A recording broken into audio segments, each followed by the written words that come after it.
বুদ্ধের মহান আদর্শে ঋদ্ধ এবং বৌদ্ধ ভাবধারায় স্নাত রবি ঠাকুর সৃষ্ট দুই অমর নারী চরিত্র, চণ্ডালিকার প্রকৃতি ও নটির পূজার শ্রীমতী।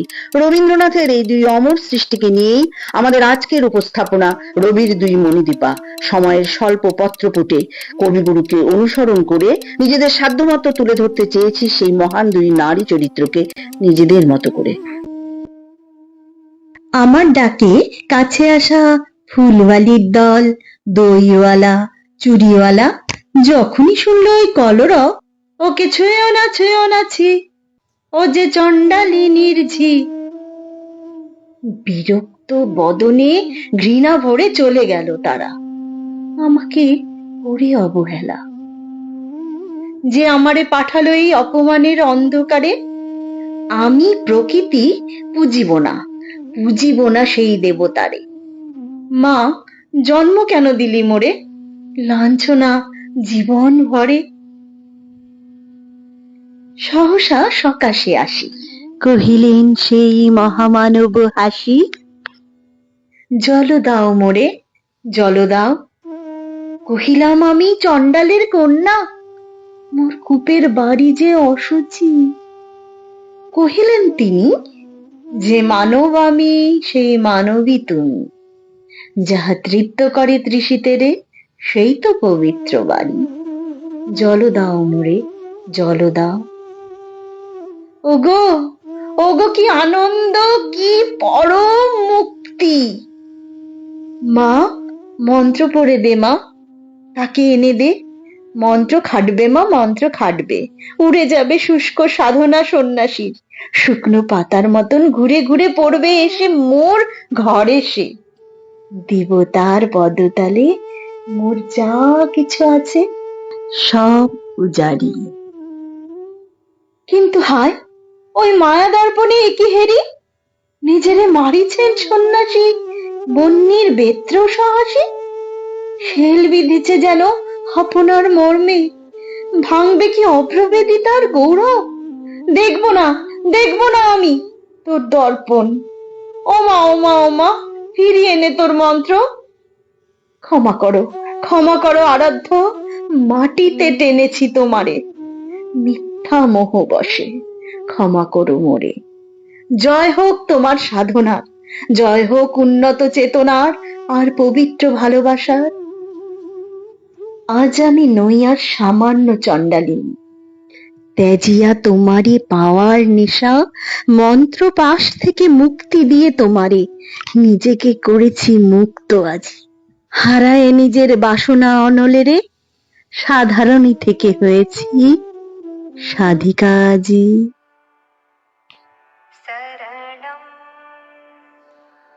গচ্ছামি।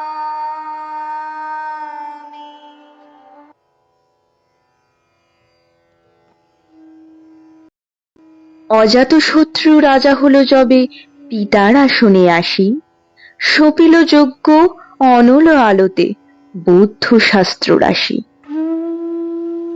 সেদিন শারদ দিবা অবসানে, প্রদীপ অর্ঘ্য বুদ্ধ স্তূপ পদমূলে নিবেদিতে, দ্বার হতে দ্বারে ফিরিলাম যবে আমি লইয়া অর্ঘ্য ডালি। দেখি মোরে কেহ পায় ভয়, কেহ দেয় মোরে গালি। দিবসের শেষে আলোক মিলালো যবে নগর সৌধ পরে, ছুটিয়া আসিয়া পুরুরক্ষক শুধালো, কে তুই ওরে দুর্মতি, মরিবার তরে হেতা করিস আরতি। কহিলাম তারে, আমি বুদ্ধির দাসী শ্রীমতী। কহিল প্রহরী, রাজমহিষী রত্নাবলীর আদেশে নাকি নাচিতে হবে মোরে সেই পবিত্র স্তূপের উপরে আজি। রাজাজ্ঞা অমান্য হলে প্রাণখানি বলে মোর যাবে চলে। আমি ভাবিলাম তবে, শুভ্র পাষাণ ফলক না হয় মোর রক্তে রাঙা হবে।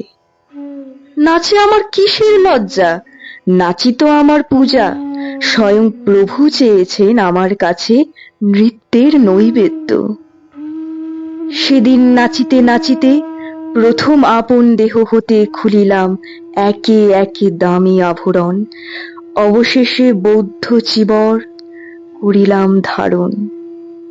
নির্ভয় মৃত্যুর কাছে নিজেকে করিলাম সমর্পণ, বলিলাম অক্লেশে বুদ্ধং শরণং গচ্ছামি।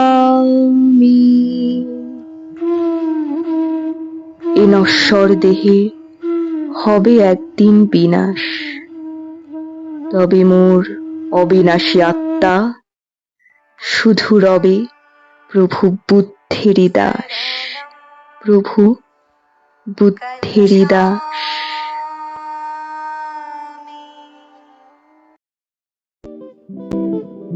আজকের এই নৃত্য আলেখ্যটিতে পরিবেশন করলাম রবীন্দ্র সৃষ্ট এমন দুই নারী চরিত্রকে যারা বিপ্লব করেনি, তবে নিজের ষড়রিপুর মারণ পাশ থেকে মুক্ত করতে ত্যাগ ও আধ্যাত্মিকতাকে আশ্রয় করে ঘটিয়েছেন নারীর আত্মিক ক্ষমতায়ন।